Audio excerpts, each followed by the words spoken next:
Halo guys, perkenalkan nama aku Noveria Magdalena Sinurat, kelas 5 dari Paroki Santo Ignatius Cimahi. Di video ini, aku akan menceritakan kisah Yunus. Di sini ada yang udah tahu belum siapa Yunus itu? Yang belum tahu, yuk simak video aku. Yunus adalah seorang nabi yang diutus Allah untuk mempertobatkan bangsa Niniwe. Namun ia melanggar perintah Allah. Pada suatu hari, Allah mengutus Yunus untuk mempertobatkan bangsa Niniwe. Namun, Yunus malah melarikan diri untuk pergi ke pelabuhan Yafo. Di pelabuhan Yafo, ia menemukan kapal yang besar. Lalu ia menaiki kapal tersebut. Di tengah-tengah perjalanan, kapal tersebut diterjang oleh ombak yang besar dan angin yang besar. Di saat seperti itu, Yunus malah bersantai-santai dan turun ke bawah kapal lalu tertidur.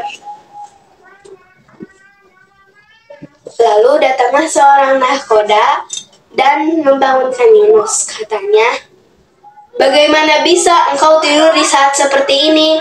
Bangunlah, berdoalah kepada Allahmu." Yunus pun terbangun dan naik ke atas kapal.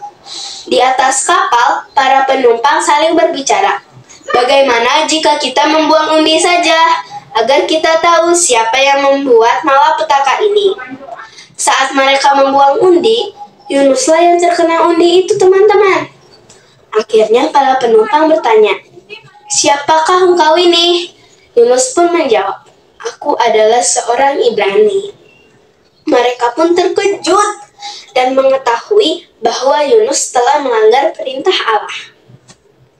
Lalu Yunus pun berkata, "Angkatlah aku, campakkanlah aku ke dalam laut."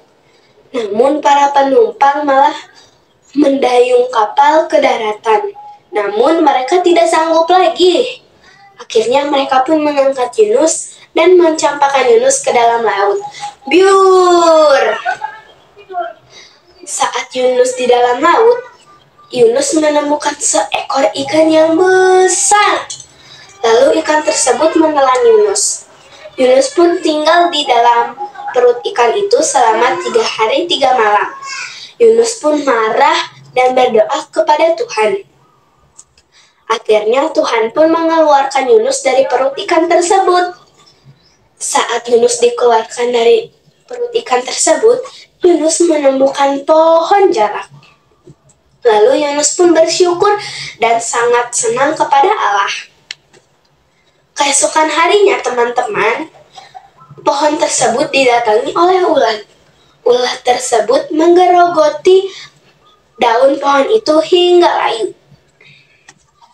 Akhirnya Yunus pun marah dan berkata, "Lebih baik aku mati daripada hidup."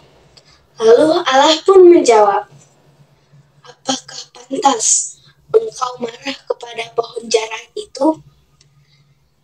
Singkat cerita, teman-teman, Allah pun memberikan kesempatan kedua kepada Yunus untuk mempertobatkan bangsa Niniwe. Akhirnya Yunus pun menaati perintah dari Allah untuk mempertobatkan bangsa Niniwe. Nah, teman-teman, apa ya yang bisa kita ambil dari cerita tadi? Ya, betul sekali.